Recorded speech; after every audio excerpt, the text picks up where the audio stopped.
नमस्कार, मैं Uday Shankar. News bioscope में आप सबों का स्वागत है। बात करेंगे क्रिकेट की। तो क्रिकेट का Mahakumbh world cup cricket start हो रहा है 5 अक्टूबर से और उसे लेकर तैयारियां पूरी हो चुकी हैं। 5 अक्टूबर को सबसे पहले जब सीरीज की शुरुआत होगी, प्रतिस्पर्धा की शुरुआत होगी, तो पिछले बार की चैंपियन टीम इंग्लैंड और न्यूजीलैंड की टीम आपस में भिड़ेंगी और भारत अपना पहला मैच ऑस्ट्रेलिया के खिलाफ 8 अक्टूबर को खेलेगा। भारत ने 1983 और 2011 में वर्ल्ड कप जीता है और इस बार रोहित शर्मा की कप्तानी में भारत तीसरी बार वर्ल्ड कप जीतने को तैयार है। लेकिन यह काम इतना आसान भी नहीं होगा।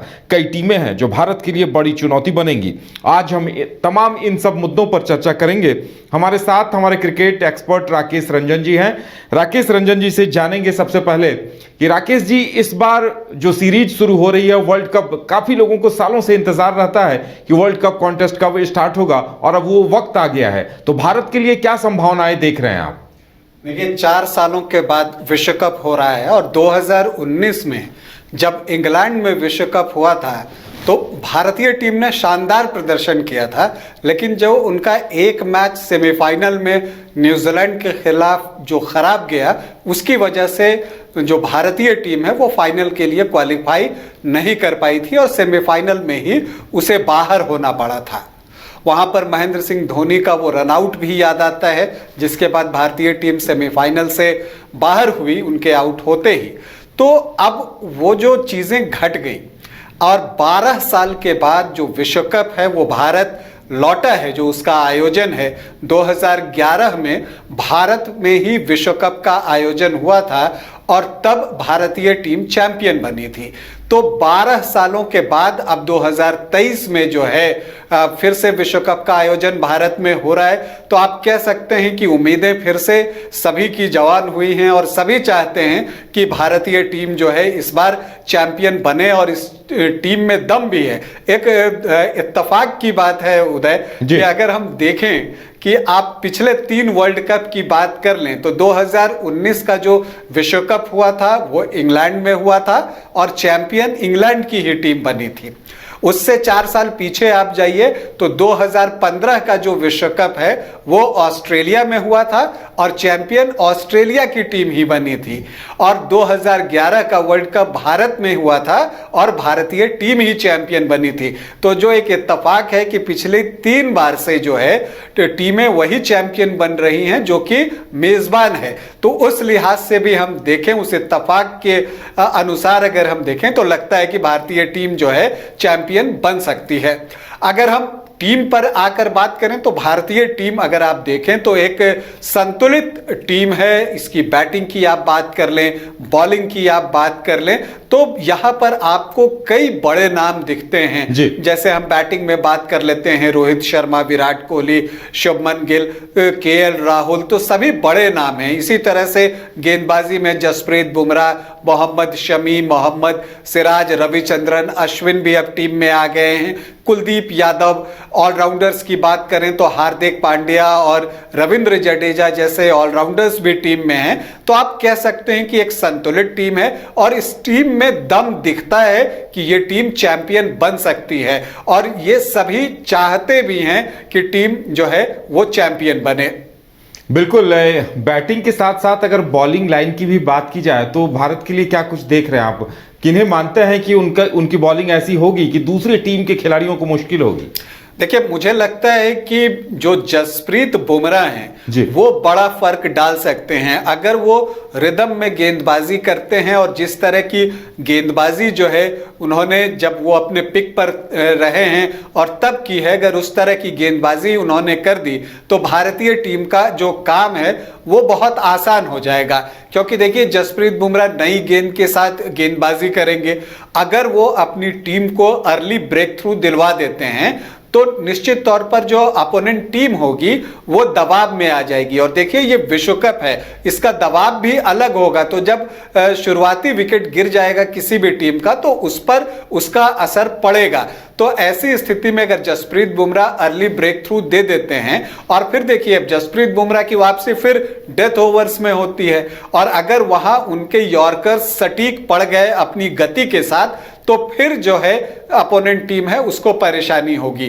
तो अगर मैं बात करूं तो मुझे लगता है कि जसप्रीत बुमराह जो है भारत के लिए की हो सकते हैं गेंदबाजी की जहां तक बात है। और अगर आपको 2011 का विश्व कप याद हो तो वहां पर जहीर खान ने यही काम किया था। ऐसे लगता है कि भारत में विश्व कप हो रहा है तो स्पिनर्स ज्यादा प्रभावी होंगे, हुए भी हैं पास्ट में, लेकिन 2011 विश्व कप को याद कीजिए तो वहां जहीर खान वो गेंदबाज थे जिन्होंने भारतीय टीम को विश्व कप जिताने में महत्वपूर्ण भूमिका अदा की थी और भारत के लिए सबसे ज्यादा विकेट लिए थे। उन्होंने शुरुआती ओवरों में विकेट निकाले, डेथ ओवर्स में विकेट निकाले, और जब भी कोई पार्टनरशिप चल रही होती थी जो कि लंबी खींच जाए तो वहां पर जहीर खान को जो है वो लाया जाता था और वो आते ही जो है टीम को जो है वो विकेट ब्रेक थ्रू दिलवा देते थे। धोनी ने उनका इस्तेमाल भी बड़ी खूबसूरती से किया था। तो ये वही काम जो है यहां जसप्रीत बुमराह को करने की जरूरत है,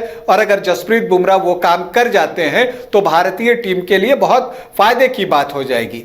अब अगर हम तेज गेंदबाजी में ही अगर हम बात करें उदय, तो सिराज और शमी भी जो है उतने ही प्रतिभाशाली हैं।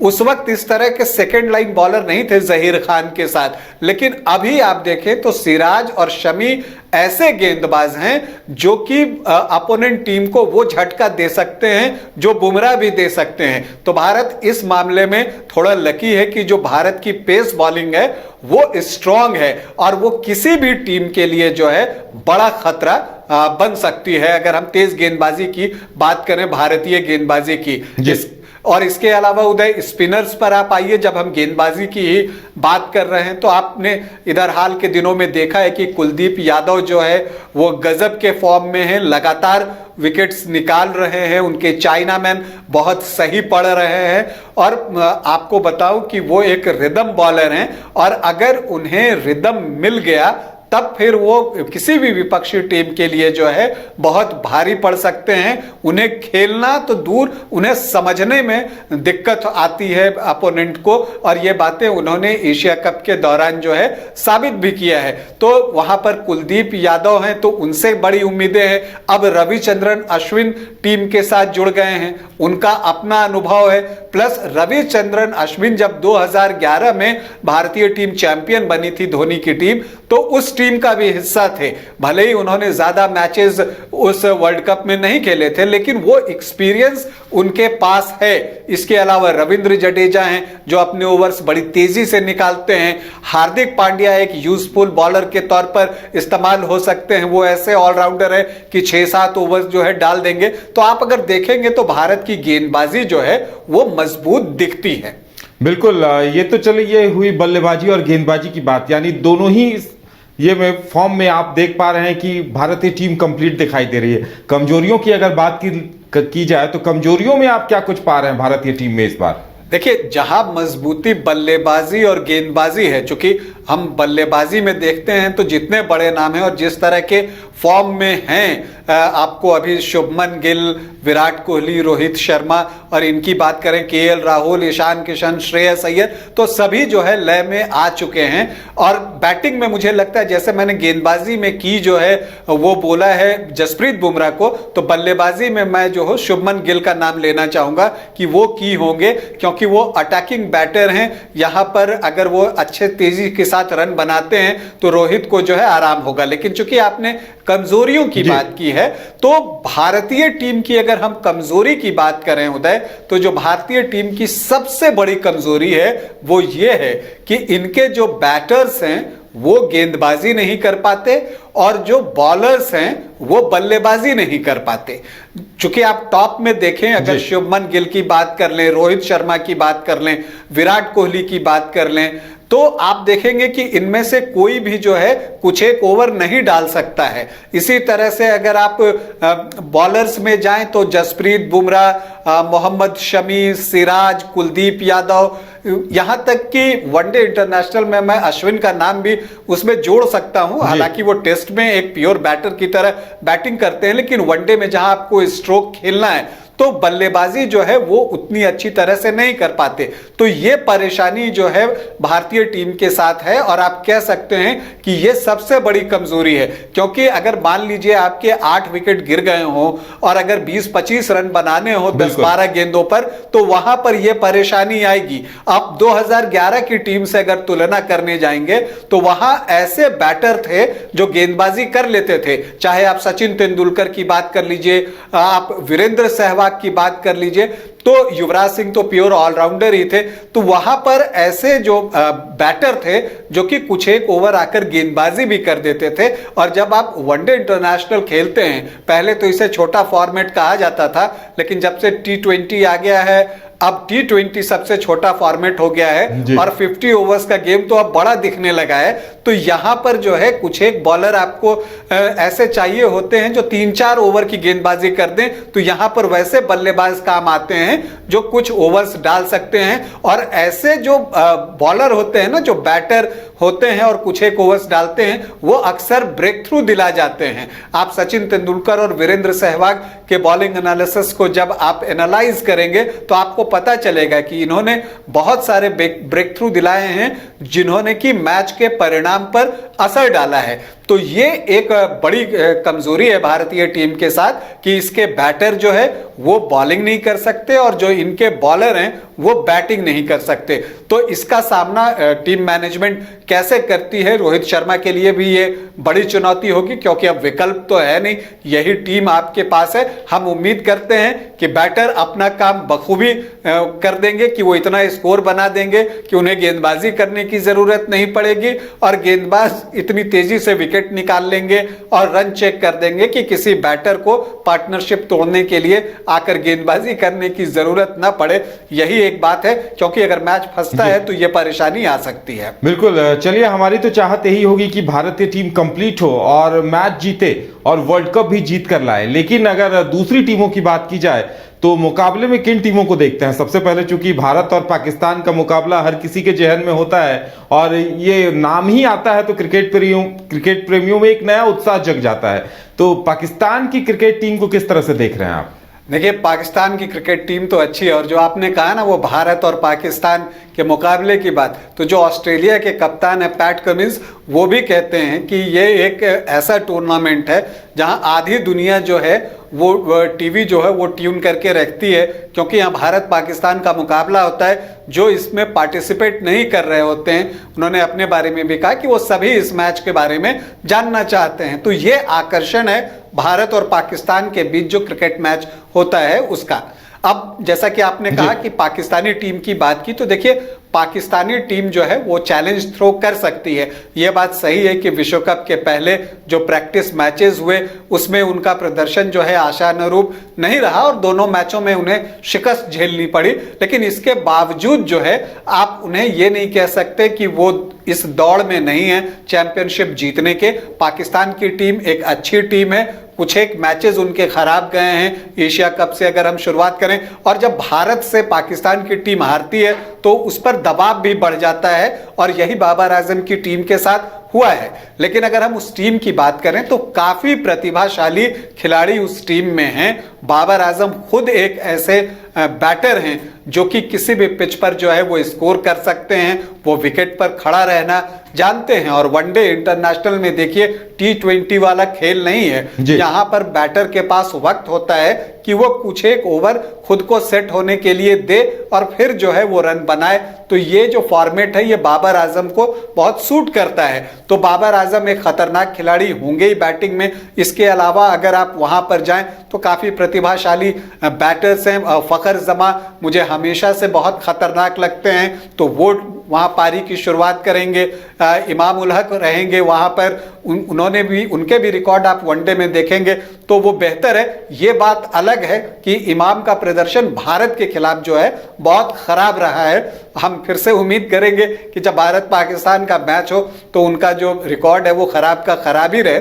लेकिन एक बल्लेबाजी उनकी अच्छी है, आप रिजवान की बात कर लें, इफ्तिखार की बात कर लें, तो वहां पर बल्लेबाजी अच्छी और गेंदबाजी तो उनकी हमेशा से अच्छी है। ये अलग बात है कि नसीम शाह के नहीं आने से पाकिस्तान की टीम को झटका लगा है। उनकी चोट जो है दरअसल पाकिस्तान की उम्मीदों को चोट साबित हो सकती है। हालांकि शाहिनशाह आफरीदी मौजूद रहेंगे, उनके जो शुरुआती ओवर्स होंगे उस पर बहुत कुछ निर्भर करेगा कि वो किस तरह की गेंदबाजी करते हैं।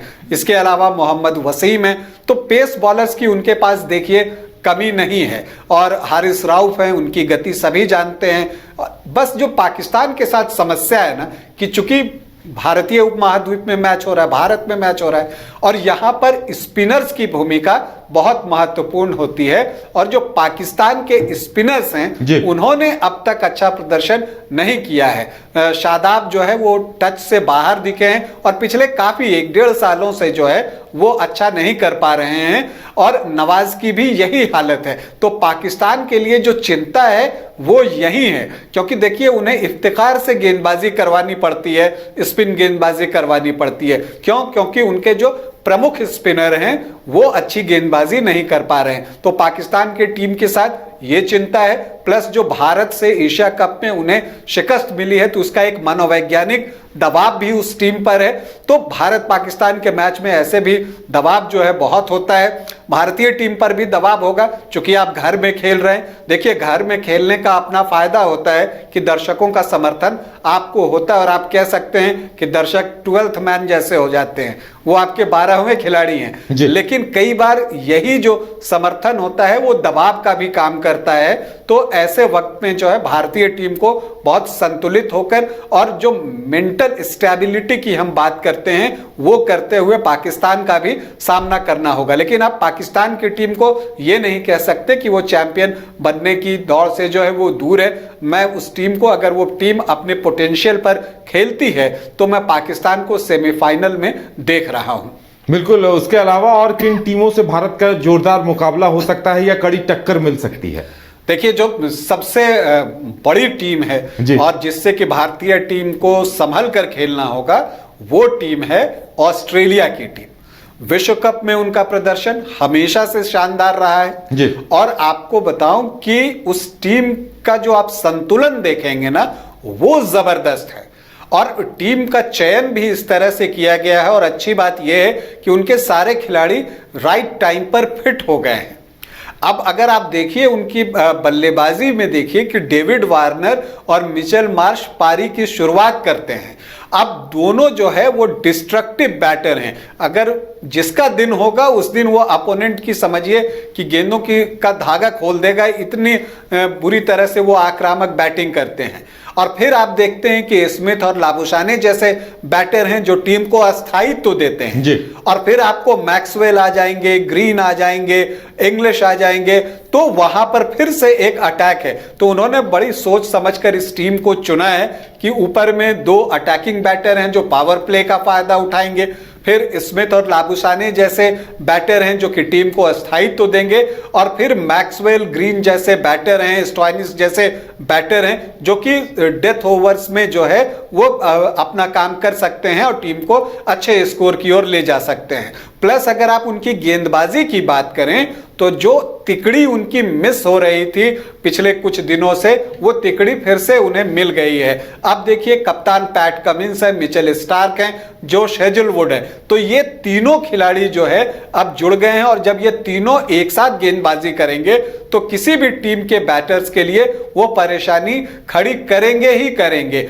इसके अलावा आप देखिए कि एडम जैम्पा वो कमाल के स्पिनर हैं, लेग स्पिनर हैं, और भारतीय पिचों से उन्हें मदद भी मिलेगी, तो वो भी एक खतरा है। प्लस मैक्सवेल हैं तो पार्ट टाइम बॉलर, लेकिन आपने देखा होगा कि भारत के साथ जो तीसरा वनडे हुआ उसमें उन्होंने भारतीय टीम को सबसे ज्यादा चोट पहुंचाई, तो वो भी एक आपको स्पिन ऑप्शन हो जाते हैं।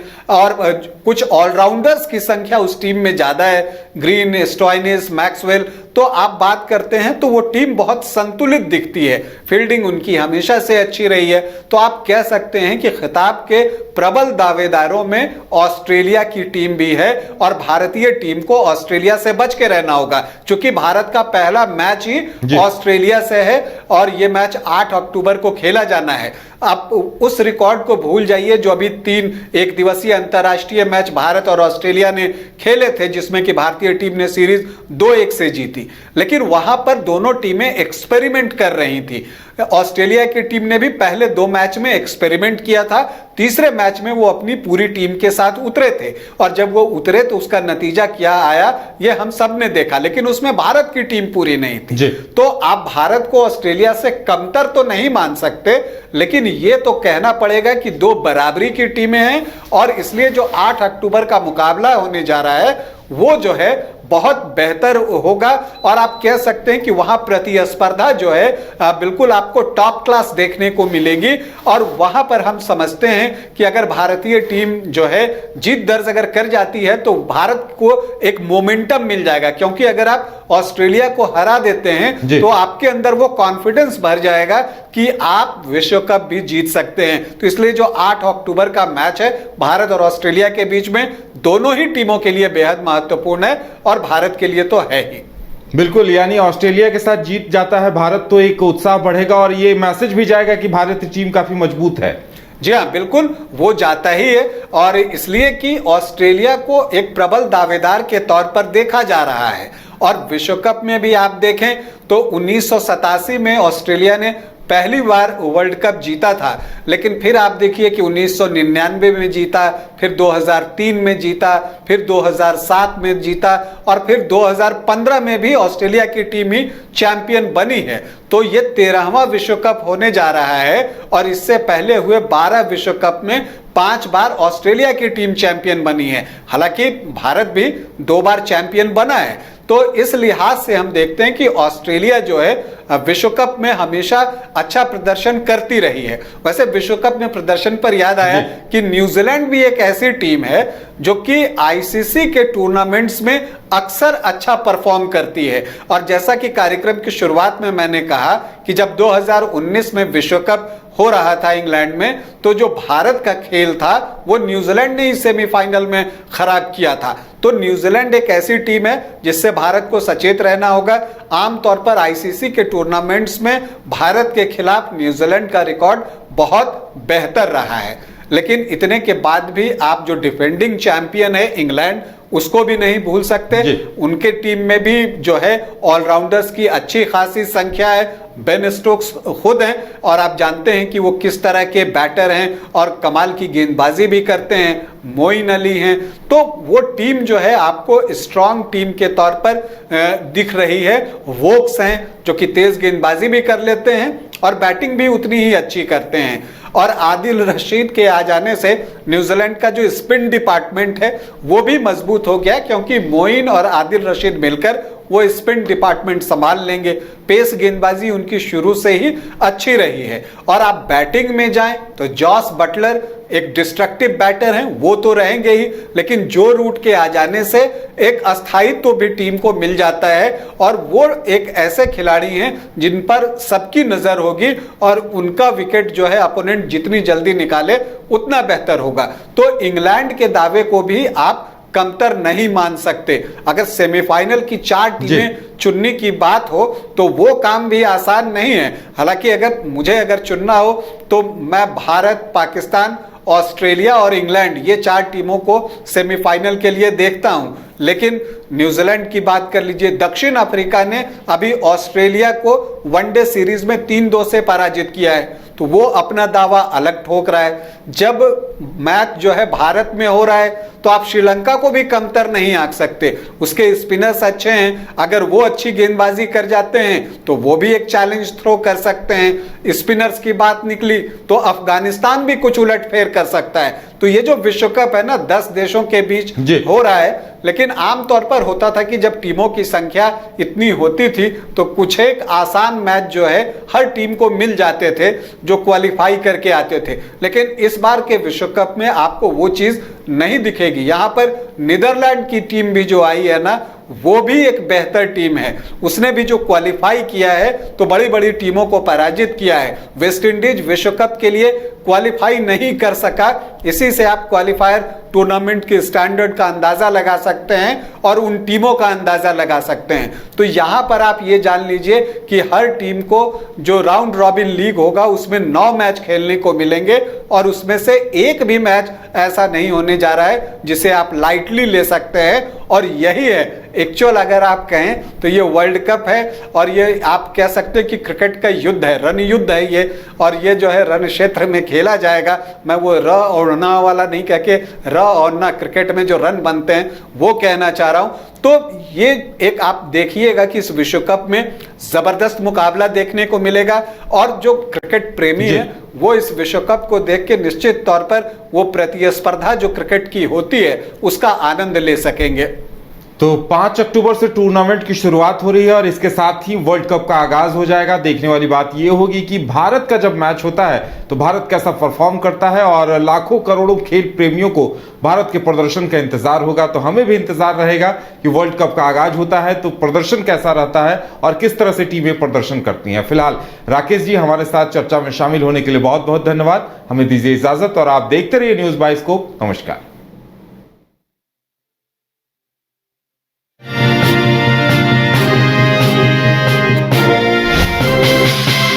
IIT जी नीट एस्पिरेंट्स के सपने को पंख देने आ गया है कंप्लीट सॉल्यूशन इंस्टीट्यूट। यहाँ है smart classroom, 1-to-1 doubt clearing session, ask the expert, video solution और भी बहुत कुछ। मतलब हम करेंगे आपको गाइड, बनेंगे आपके mentor. Foundation classes from class 6 onwards for your bright future. Visit complete solution institute.